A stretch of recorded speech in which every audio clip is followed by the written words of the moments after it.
This is Micah. I'll just ask. I guess you can see my video. I have it on. But go ahead. Yep. All right.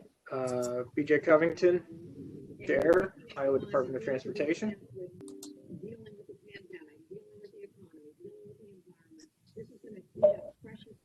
Adam Skibby, University of Iowa. Penny Vossler, Boone County, Vice Chair.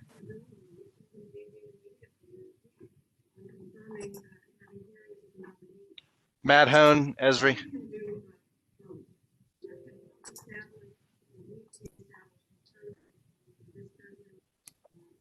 Joe Dreyhouse, Iowa DOT. This is Ben Wagner, City of Waterloo. Sarah Habrel, Carroll County GIS. Paul Lemke, Cerro Gordo County GIS.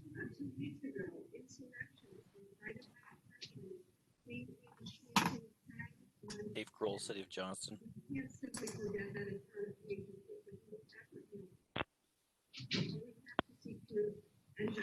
Hey, somebody needs to mute themselves. I can hear like it sounds like a TV or something in the background.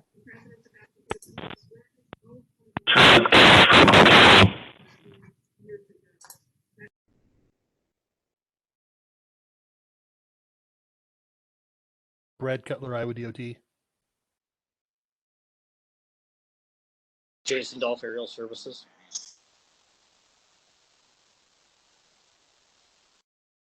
Frank Waiseth, MPO-JC.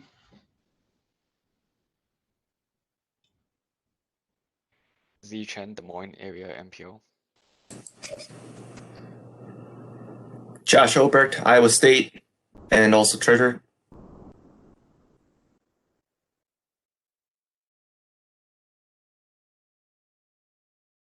Corey Hines, City Cedar Falls. Evan Custer, Casey's General Store and Past Chair.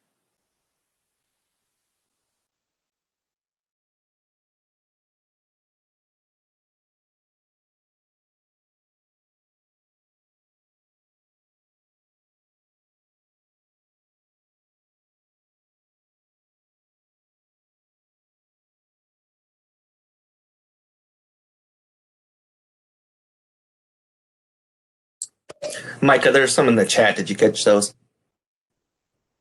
No, but I will. Got James from Clay County and Brandon Lane from Warren County.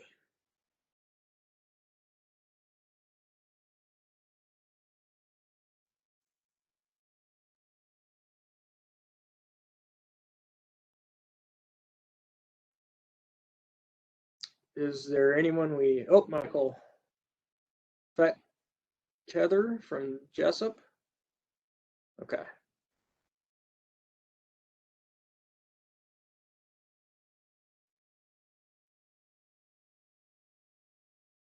Last call for the roll.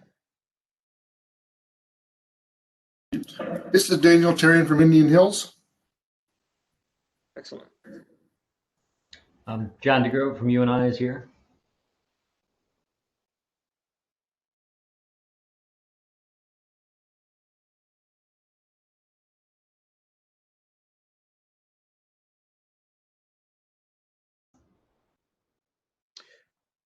Is there anyone else?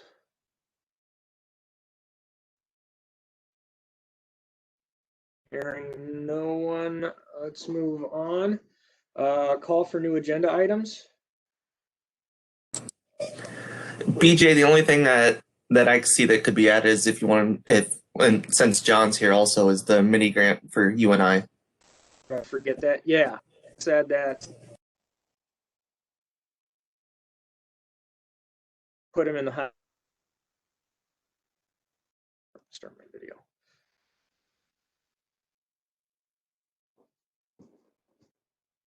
Are there any other agenda items?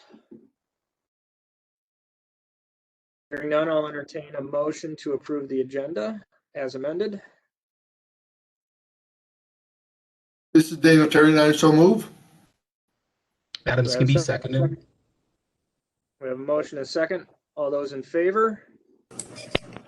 Aye. Aye. All opposed? Excellent. All right, Josh, treasurer's report. All right.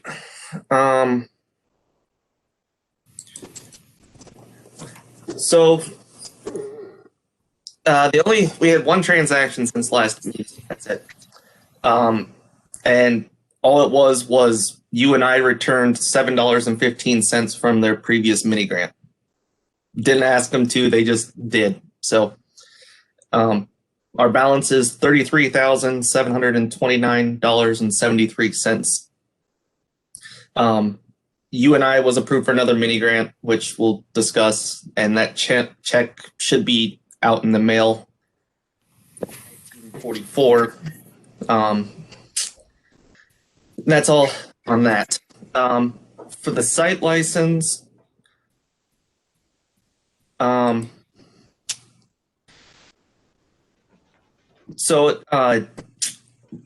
did some discussion with some of the other schools, and this is kind of what came from it. Last year, IJIC covered $4,000 because of the whole conversion that Esri did with the site license. We're not asking for that this year. So the changes appear as follows. Can you see this chart all right? Yeah. So this is what the changes would be, and it comes out to be an exact amount. So that the only thing that IJIC will be covering is the $750 administrative cost that IJIC has done every year. The one concern would be the level of Kirkwood, because we can't really go over 2,500 because then there's no point for them to be in the site license. So increases for them in future years are going to be smaller, but we can worry about that at that time. So if there's no objections to that, I will send that out to the school so then that way they can prepare for when the bills go out in March or April.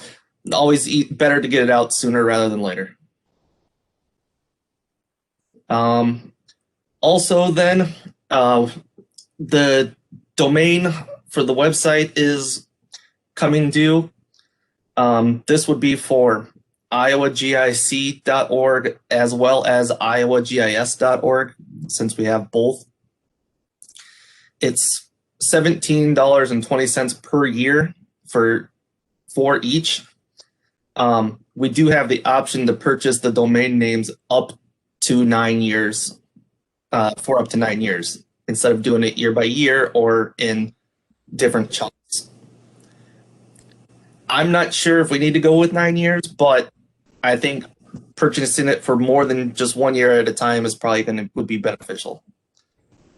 Josh, this is Adam Skibby. Why wouldn't we go with 9 years? Well, I mean, that's the thing. I don't know. It would just be that I'd have to remember, or whoever, if somebody else's treasurer at the time would have to remember to actually do it in 9 years. It seems like it would make sense because, I mean, these things don't tend to go down in price. It's not like they go up a huge amount, but it seems like we might as well. And if we somehow didn't get it renewed on the year, one of these upcoming 9 years, we could lose it. Yeah, so if we were to do 9 years for both of them,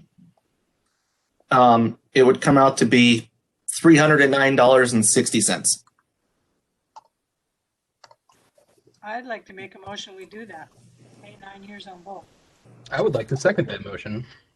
Who seconded that, Adam? Yeah. Yep. Okay.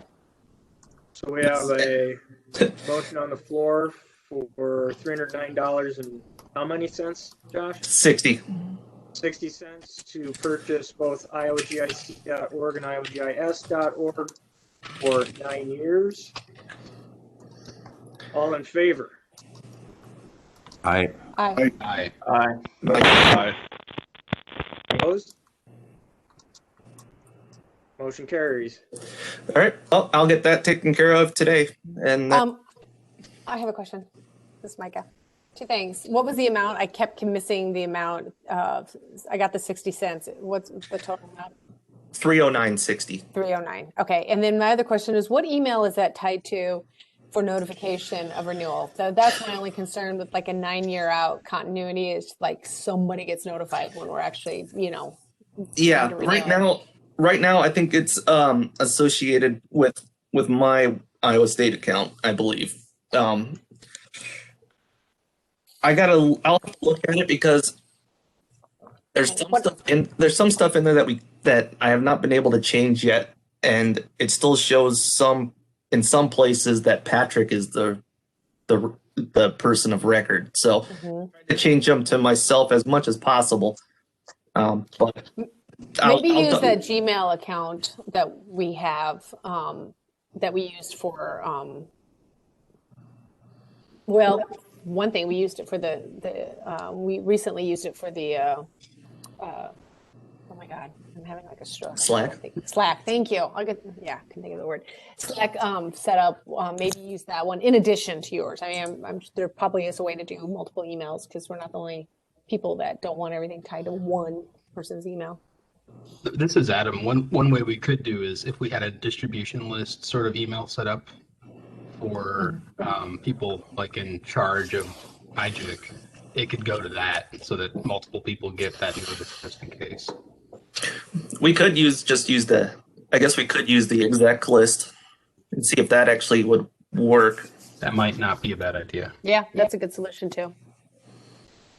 Yeah, I'll see what I'll change it to the exec list because then after paying it, then the exec list should get record that it was paid for, and then we'll know for sure if that actually works or not.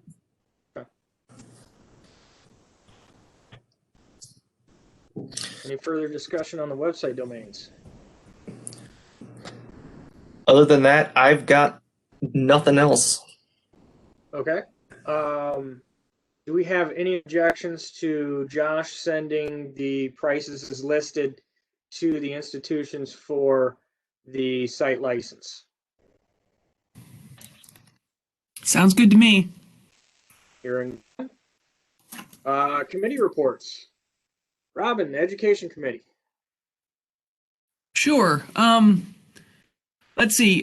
We've been meeting by email, and we did one a virtual meeting after the survey results came in. As you all probably saw, the request to take the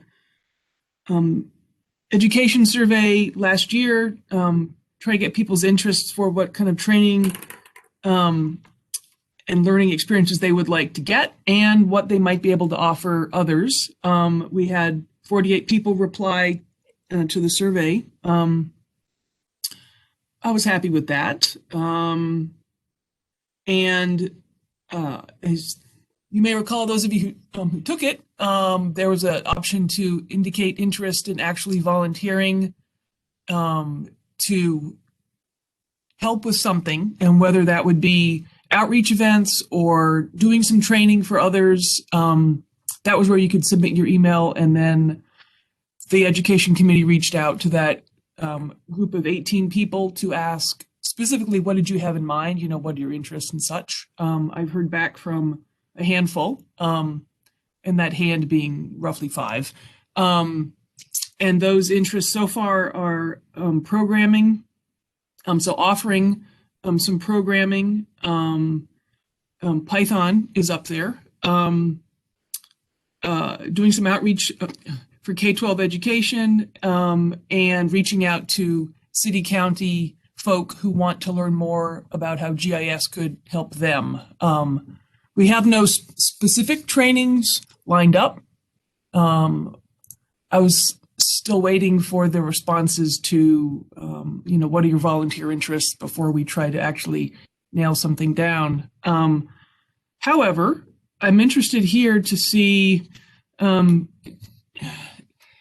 Debbie and I are the co-chairs, and we're trying to focus our effort on things that would actually benefit members right now. Lots of interest from people in Learning Pro, not a surprise there. The We being Iowa State has offered training through Ken Wilkerson virtually, but the IGIC hasn't, jumped into that effort. And I don't know that we will, but it's an option. Do you all have any thoughts about, do we do something for training for members before the conference, or do we try to roll it into the conference at that? Anybody? I like putting it in with the conference. Okay. To really learn anything significant about pro, you're going to need one of those seminars. You're going to need. Oh yeah, it's going to have to be like at least a half a day, and a full day is definitely more useful, because you're right, it just bounces off you if all you're doing is listening and not doing. And there's so much of it. Yes. Okay, I saw one chat for agreeing with the conference. Okay, and actually I'm happy with that, because it'll be easier to organize. I can vouch for how good the virtual training was, but if, say, we go with Ken again, if he's willing to come and do it in person, it's just a little bit better, although virtual was very good. I actually took a virtual one and it was excellent. Through him? Oh yeah. Like a 2-day. Yeah. Yeah, I did too. It was his hardware setup and his content is quite good. Good exercises to work through to solidify some of the information a little bit. It was very, very good. And you all probably have seen, if you're on Slack, that there's the education channel. I do look at that whenever I get notifications, just to see if someone has decided to offer an idea or such on that way. That's it right now. We're just looking at opportunities for what we can focus on. Yeah, that's all I have.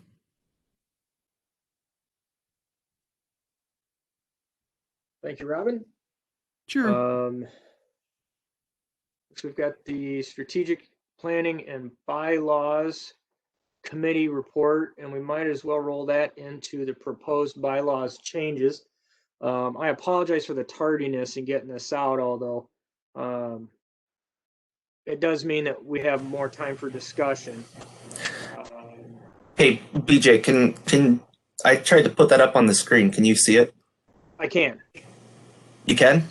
Yes. Okay, good. Because that way anybody who wasn't on the board list is able to see it as well then, because your email only went to the board.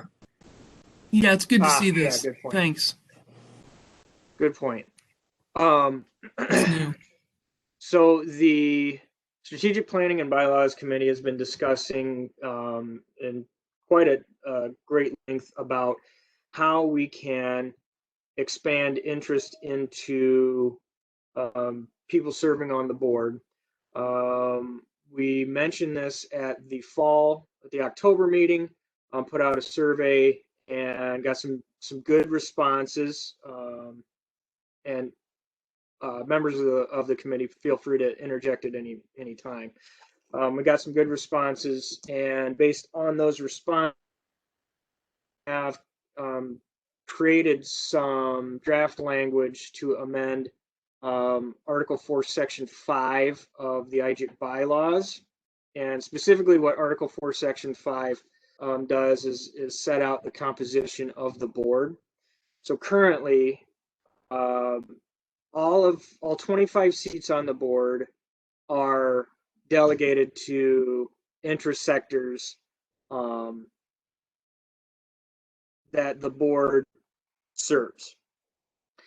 What the committee is proposing is that we reduce the number of reserved seats from 25 to 15 in the following manner: reducing private sector from board to 2 dedicated seats, regional sections from 2 to 1 seat, reducing municipal governments from 3 to 2 seats, reducing county government from 4 to 3 seats, reducing state government from 4 to 3 seats, reducing federal government from 2 to 1 seat, and rolling the community college and K-12 educational sectors into one sector, referred to as the education sector, and allocating them 3 seats. Now, the final 10 seats would then become at-large seats available to anyone who is interested in running, provided that they are a member in good standing, which we have never defined that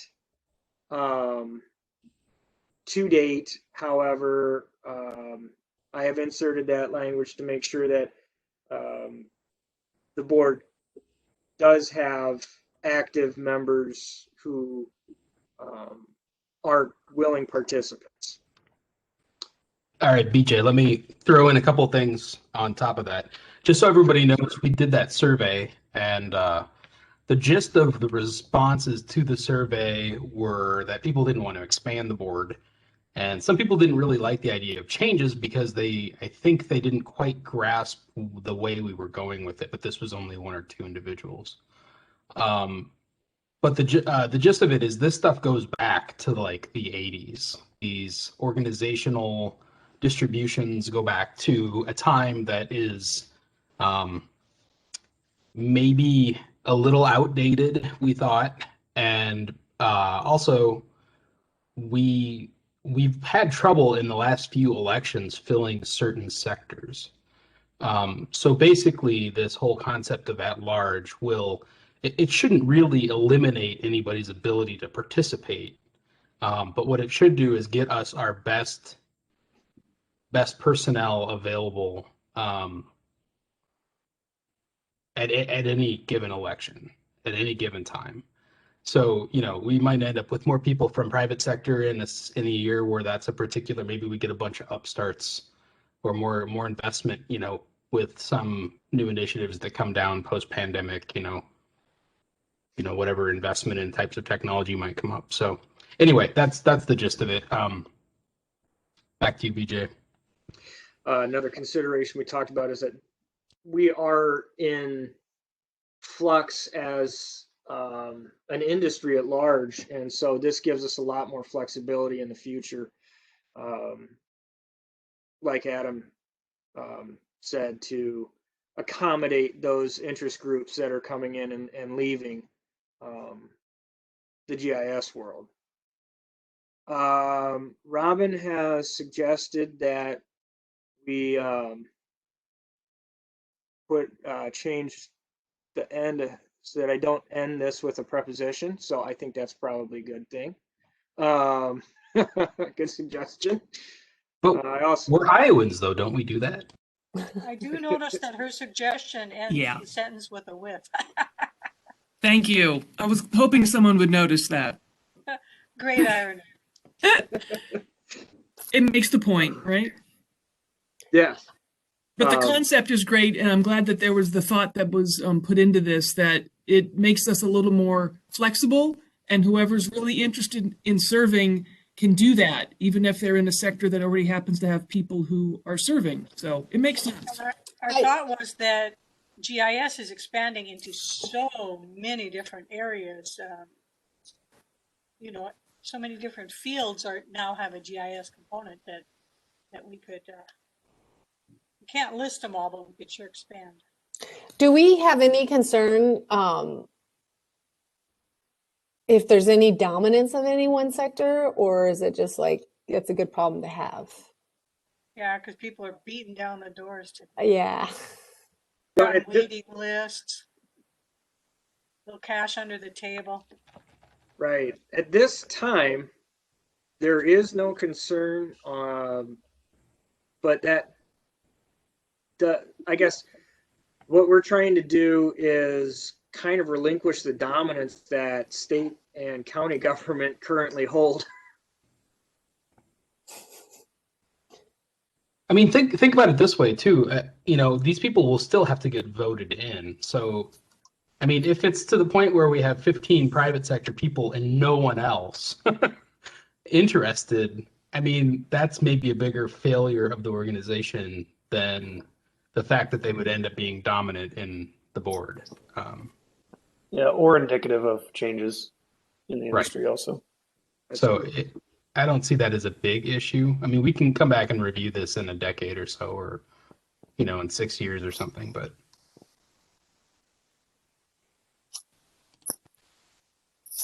Any further thoughts?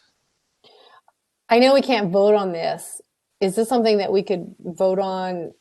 Would we want to vote? I mean, is there any rush to do this? I mean, we don't have elections for a while. So is this something we would just agenda for sure properly and vote on at the next business meeting in the spring?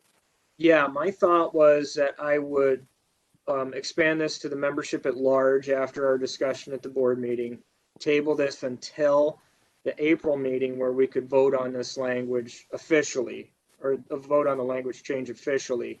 Probably set a date of March 1st for suggestions and comments, and then we'd probably need a second notification to the board then of the finalized language that would need to be voted on 25 days prior, if my reading of the bylaws are correct. Does anyone object to that? My understanding, how I read it, is that once you send it to the list, if nothing changes, that should cover the 25 days that's needed before the vote. Mm-hmm.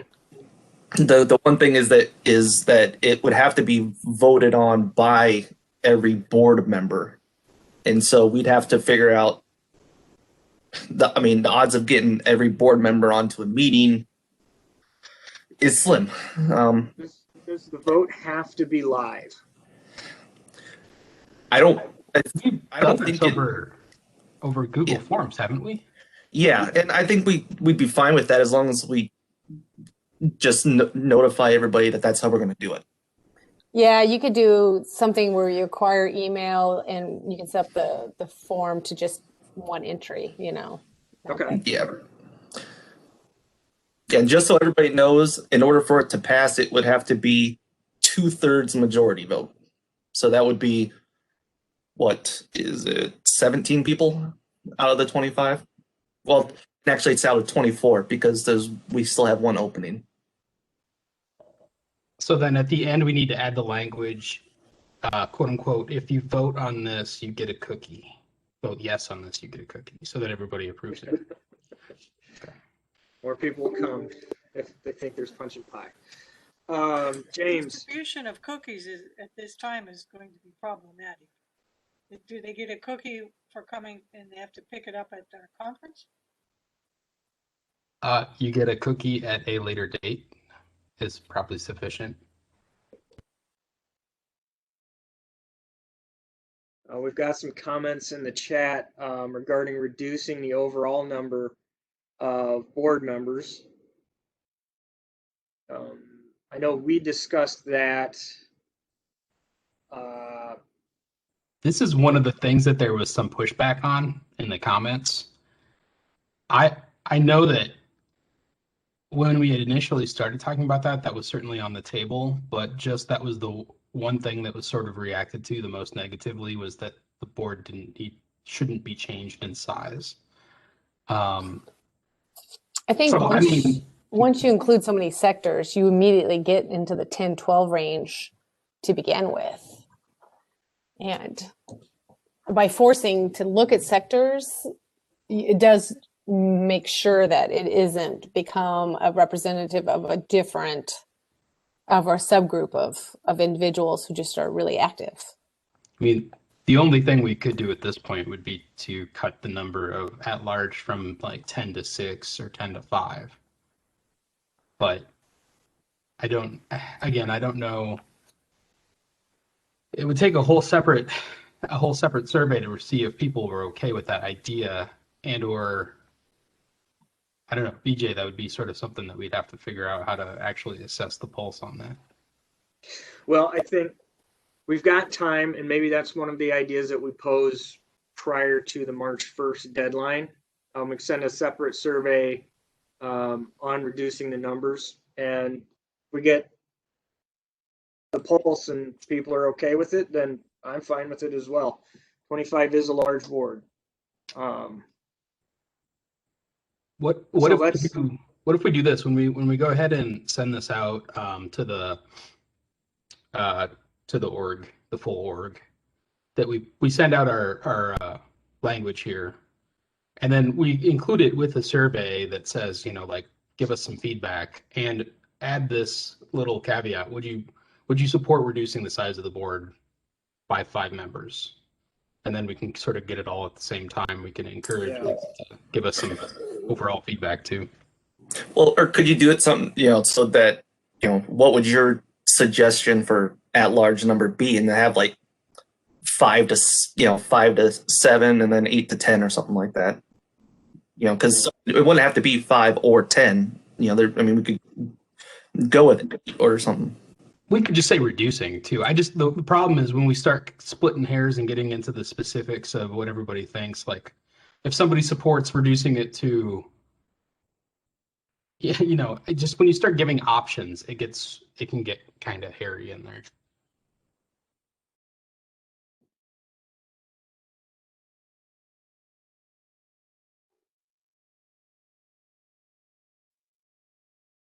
Good idea.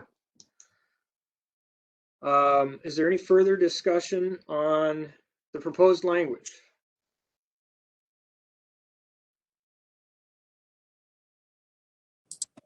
Just one leather grammar thing. It probably should be to start with IJIC board members shall represent. I saw that this morning after I put it out there.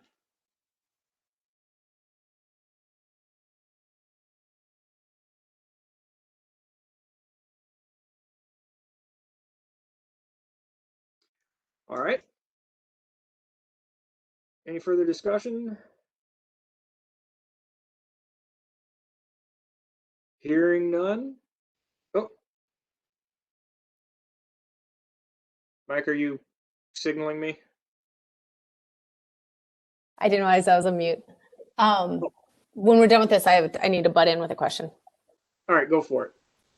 I'm just kind of keeping track of people who joined our meeting just for the minutes, and I don't know, and I apologize, R. Rosendale. I don't know the first name. That's Rachel. Rachel? Okay. And there's the one that's just Sarah. That's Sarah Wagner?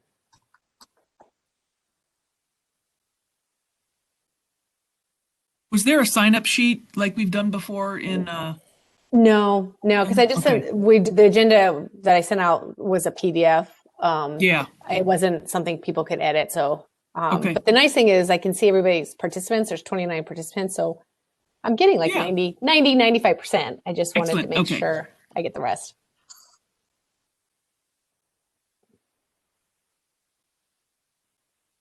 All right. Moving on.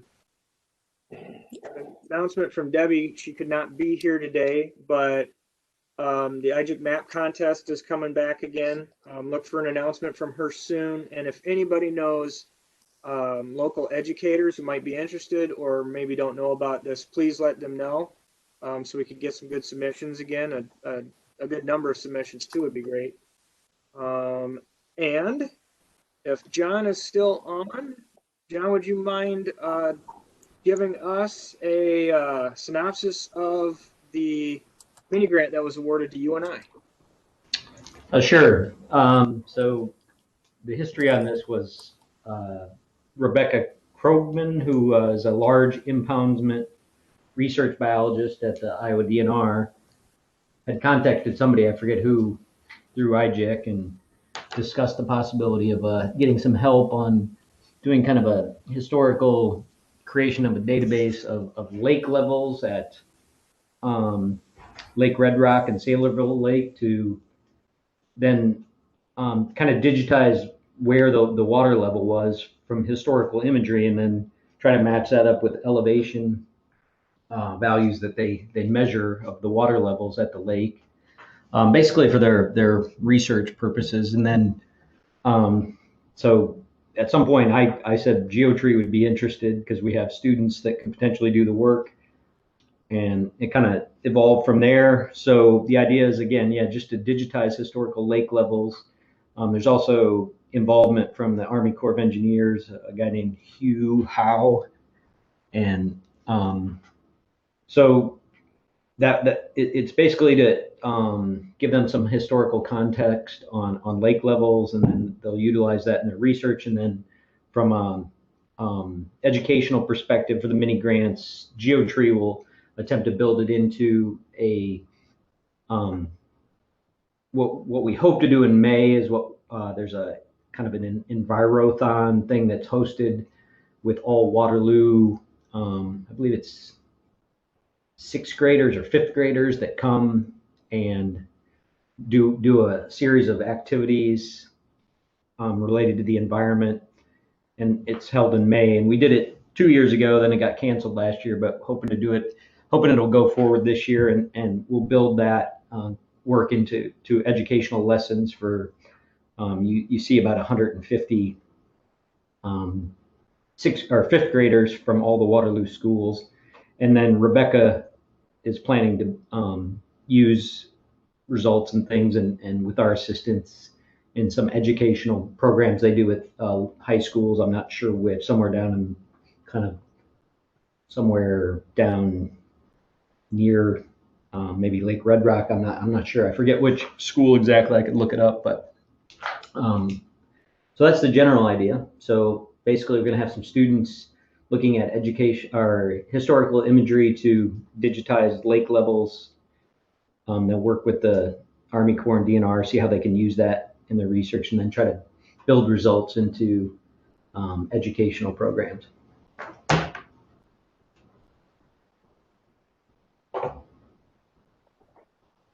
Happy to answer any questions.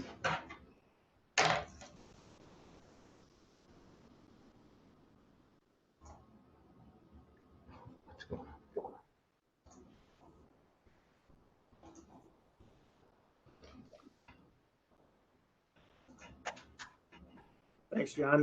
That was a very interesting application. I'm eager to see the results of what you guys are able to put together here. And I wonder, Josh, is there a way that we can highlight that through the IGIC website as well? Yeah, I'm sure we could. Okay. Good deal. All right, moving back, because I don't read the stuff I write. ITAG conference update. Is Matt on? Matt wasn't going to make it, but I'll speak. All right. We have our first 2021 meeting coming up next week, where we'll really start to ramp up into it. We'll probably be having a call here soon for presentations. And then we have to, get everything else to go on. Vendors, we'll be sending out something to them as well, even though we do have a decent chunk that carried over their registration from last year. As of right now, the plan is to still do in-person conference in June. That's the best I can tell you. If you have any other questions, you'll have to wait a couple months down the road. If anybody wants to help with planning, we're always looking for more people. So you can contact myself or Matt Boyk. Other than that, that's all I've got. Josh, is there any plan in place for live streaming attendance sort of option? Not as of this moment, but that can also be brought up.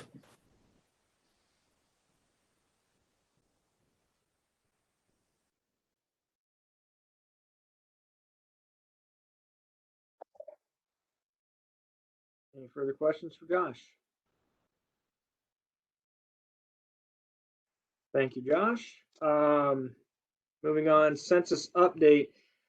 Gary Krob from the State Library of Iowa was not able to make it today, but he did give me a briefing essentially stating that at this point in time, it's anybody's guess when the census will be delivered. As of yesterday, the director of the census submitted his resignation. And agreed, Penny. And as anybody knows, the current due date is March 6th. However, there is proposed legislation in Congress to extend that date out further. So stay tuned.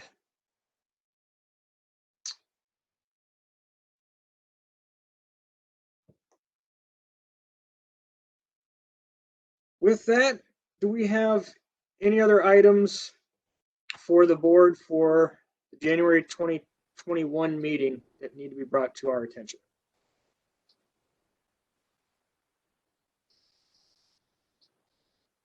I have a question. Oh. Sometimes at this meeting, we set the dates for the rest of the meetings for the year. Did we want to do that? Sure. I should have mentioned that beforehand, and because it just occurred to me as I was thinking about when our next meeting is. It's a good thing somebody's paying attention to this, because I sure am not.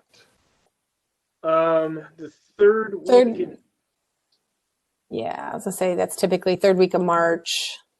I will tell you that the fourth week of March is might be a lunch and learn. Oh, I have a new topic. I need an idea for lunch and learn on March. So is it March or wouldn't it be April? Yeah. Oh, is it? Am I off? Yeah, April.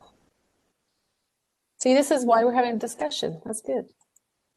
The third week in April would be the 21st.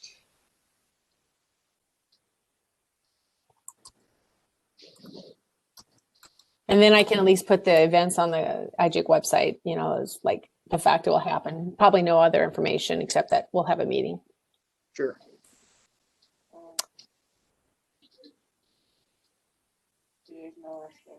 And that's July. Yeah, they both would be the 21st. Yep. And then the 20th for October.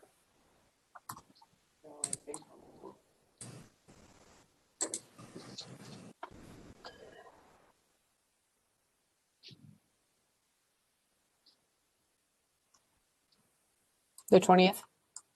Yes.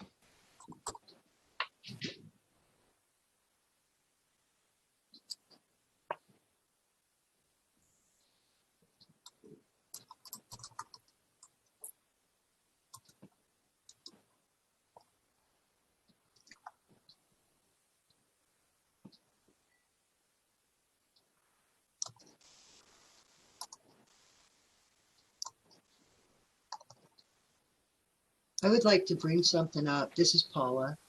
If I heard about a new career center, huge building, huge endeavor over in Jefferson, Iowa. And there is a grad student from UNI who would like to put in some GIS curriculum, which sounded really exciting to me. And there are people over there in GIS. Michelle comes to mind first and foremost, but in that area. And I thought with the Debbie's map, well, it's Esri's map project coming out, contest, that somehow that could be tied in together with some of the students at the school in Jefferson, high school. I think the center is high school age, and then outside of high school too, like just regular people. But I just wanted to throw that out there, maybe plant a seed in someone's head looking for some students to mentor for the contest. And that would help this other gal if she gets her ideas up and running. That's it. Do you have the contact information for that UNI grad student? I can get it. I don't have it off the top of my head. Okay. Who you want me to send it to, BJ? Yeah, please. And I'll coordinate with Debbie. John might Question know. for Do Micah. you know John? What? After this is done, I have a question for you. Oh, yep. I'm sorry, Paul, I kind of missed the beginning of what you said there, so. Oh, one of the grad students over there working with GIS, a gal who I believe she's originally from Greene County, and she's trying to get some GIS curriculum classes that work together with other classes in the new career center in Jefferson Island. She's a former student or a present student? Yeah, currently a grad student at UNI. I don't actually know who you're talking about, but. See, I don't think that she's telling all the right people. Like the mayor thinks it's a great idea. So, but like if Michelle doesn't know anything about it and whatnot, and it's some project and interest that she wants to do. So,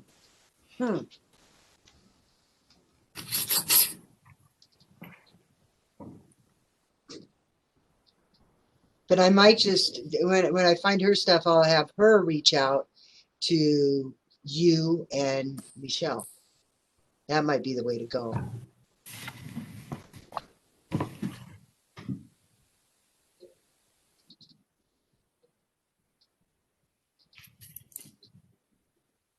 All right. Okay, time for my question. It's about the lunch and learns, Micah. The ESRI guy, was he set up for April? One of them is going to go. We have two.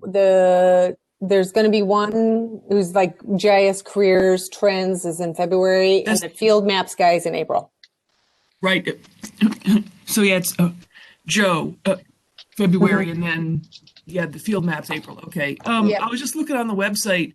I see where the lunch and learns come up under news. Is there a section for them now in events? Not or something? really. I've been putting it down when I have the dates. I've been putting it in events and then also doing a news post about it. So I've been kind of duplicating the information basically in both places.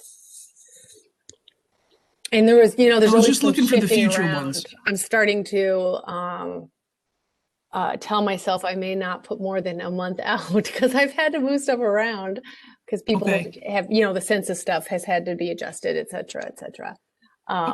So I may stop being like Johnny on the spot and just kind of chill a little bit and because then it affects setting up, WebEx meetings and stuff like that. But sure.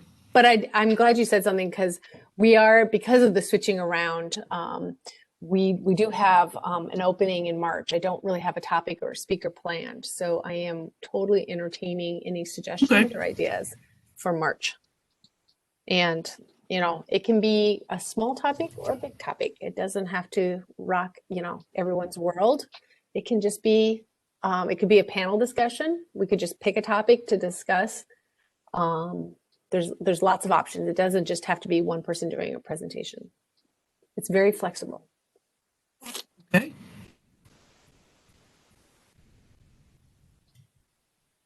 So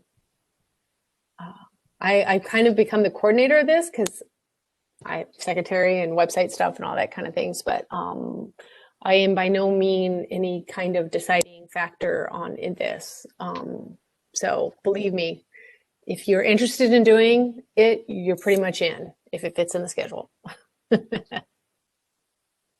And yes, thank you for coordinating that, Micah. I think it's been a really big deal. Frankly, it's been really cool. I've enjoyed it, and I'm really pleased that we've had so many people step forward. But I do want to stress, and I'm guilty of this too, that something may not feel like a big topic to you, but it's still really good information because we're all dabbling in GIS in different ways. And so something that may feel like small, like, oh, I do this all the time, may be completely foreign to someone else. So it's with doing the online and sharing screens, it's such a great way to like do a little show and tell on how to do something or lead to a discussion. And I think one area that IJIC should be better at is not just policy and discussion on a big, broad trend kind of thing, but I think we could do a better job of technical support to each other on how to do something. And I think that's really hard because I think we take for granted, myself included, the enormous skill set that we have because we either do the same task so many times that we've lost the significance of the value of how valuable that skill is. And we think everybody just knows this and it's common knowledge. And the reality is we're all using the software and doing the tasks in different ways. And then when you throw ArcGIS Pro into it and the different people advancing in ArcGIS Pro and jumping over into that bandwagon at different levels and different time periods, there's a whole bunch of tasks oriented kind of stuff that we could talk about, I think. Real quick note, I wanted to come and missed several, mostly because all of the invites have gone to my Clutter inbox. So I'm wondering if other people are having the same problem, and maybe we should have a notification go out separate from the actual invite/calendar invite, just in case it's ending up in the junk mail for people and they don't realize it's going on. It's just my email sending it. So like there's no automatic email that's being sent out. No, I Usually get it it. was I'm saying maybe BJ or somebody else could send out just that, hey, this is going on. If you haven't made it yet, check your junk mail, check your Clutter. Because no matter how many times I move it to the inbox and say not Clutter. Dude, I should be like priority email, right? You are starred as we don't have Google. We don't have Google. I don't understand this Clutter. Like, how could I ever end up in a Clutter or junk? That's like inconceivable. You're there with my Amazon notifications. It's crazy. But just in case, if other people are having trouble, maybe we can let them know just in case they missed them. So I have the same issue, Adam. Just so we're clear. Okay. Oh, I know that voice. That's Brad. That might be something else, I think. I'm looking at the chat. Yes, field maps. We are going to have an Esri user talking about the new field maps because those that may not be aware, they're kind of pushing. Collector still out there, still available. In fact, both versions of Collector. But Esri unveiled field maps, which is kind of trying to push things into one app. In September, I think is the initial rollout. And so we're going to have someone from Esri do a lunch and learn on the new field maps. But that is not going to be until April. And Robin's been coordinating that with that person. So we will be talking about that. And it should be perfect timing because we're all going to have spring fever by April. So we'll want to get out there and try this stuff and not in the cold. So yeah, as I'm thinking out loud here, maybe March we should talk about maybe a tips and tricks kind of thing, maybe with ArcGIS Pro, because there was a lot of interest in ArcGIS Pro. Maybe we could put together a panel of 5 or 6 people. This could be tricky because it might involve showing computers, so there's always an element of messing that up. But if we cannot do that in our safe lunch and learn environments, then when can we? And maybe doing a little bit of show and tell of how to do some things that we've struggled to do in ArcGIS Pro, especially if we got really good at them in Map. I'm literally throwing out things off the top of my head right now. Maybe it would be helpful if we asked throughout the idea that we were going to do this in March to the membership and ask people to submit questions for things they find difficult or things they're concerned about doing if they were to switch to Pro. And then the panel could, prepare answers to those specific issues. That might be a good way to do it. Kind of crowdsource it, and then also have some preparation so it's not totally off the cuff. Yep. Like the first big thing would be, importing your MXD into Pro so that you have a project ready to go. There you go. That's always a really great way to start. Yep. Yeah. So there's lots of topics. Hey, Adam, you got a visitor. I like that idea, Robin. So, Robin, maybe you and I should throw together something really quick. I bet if we put a survey in there, I bet we could easily fill 45 minutes. I would think so. Sure. A couple questions. Yeah. So, yes. I don't want to skip March. We've got a great roll going, so I think it's important that we stay on top of it. And this would be it's maybe not easy, but because we don't need to bring in a speaker, we could probably throw together, I think, enough helpful information by March. Yeah. I can see it happening. And we're all smart cookies. We need to celebrate that. At least here and there. Yeah, here or there. Okay. Excellent. Yeah. All this talk of cookies, it's almost lunch. Anything further? Hearing nothing, I will entertain a motion to adjourn. So moved. Who said that? Who made the motion? I did. Frank Wayseth. Frank, okay. Do we have a second? I'll second and third that. This is Adam Skibby. It's third. I don't believe we have a third option, but we also don't have a parliamentarian, so good on you. All right. All in favor? Aye. Aye. Aye. Opposed? Guys. Adjourned. Take care. So long. Good one, guys. Thank you. Robin, stick around.